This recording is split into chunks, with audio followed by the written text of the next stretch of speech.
In this video, I want to talk about the 3 laws of thermodynamics and what that means for us when we're talking about chemical reactions.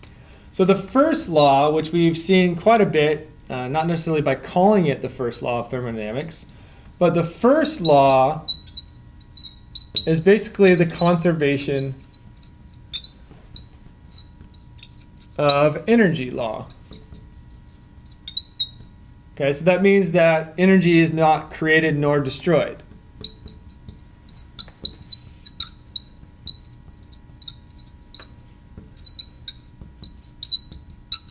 So that means that if we're dealing with a reaction or process, like we have heat transfer, something loses heat, something else gains heat. If we're dealing with a reaction and we have a high potential energy for our reactants and at a low potential energy for our products, well, that difference of energy has got to go into something. So that could either be through work or by the release of heat.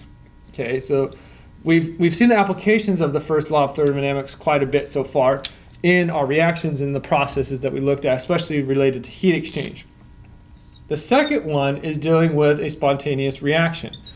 So for a spontaneous process,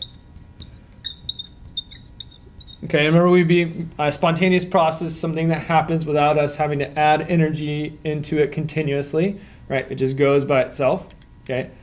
For a spontaneous process, the entropy of the universe, okay, so we call this the change in entropy of the universe, is always going to increase or greater than 0, okay? And so our entropy of our universe is built up in 2 things, right? So we can think about that as the entropy of our system and the entropy of the surroundings.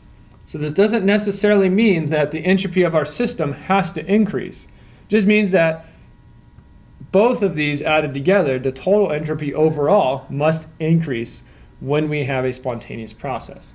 Okay, that's kind of a driving force for a spontaneous process to occur. The third law of thermodynamics deals with entropy again, okay?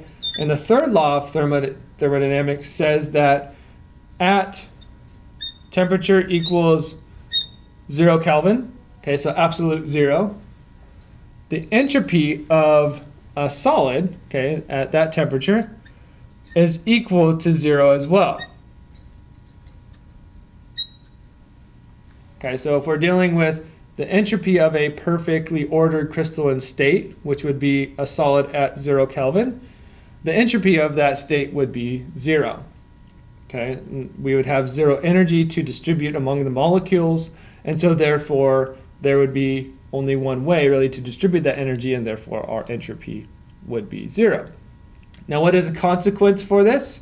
Well, that means that we can actually measure the entropy of each substance. Okay, so we're not going to talk about the entropy of formation of a substance. We can actually say the standard entropy of calcium chloride is a specified value. Okay, and we'll notice that the entropy or standard entropy of a substance, remember standard as standard conditions, is going to be greater than 0, right? Because if the baseline is 0, anything above 0 Kelvin is going to increase in entropy and have a higher entropy.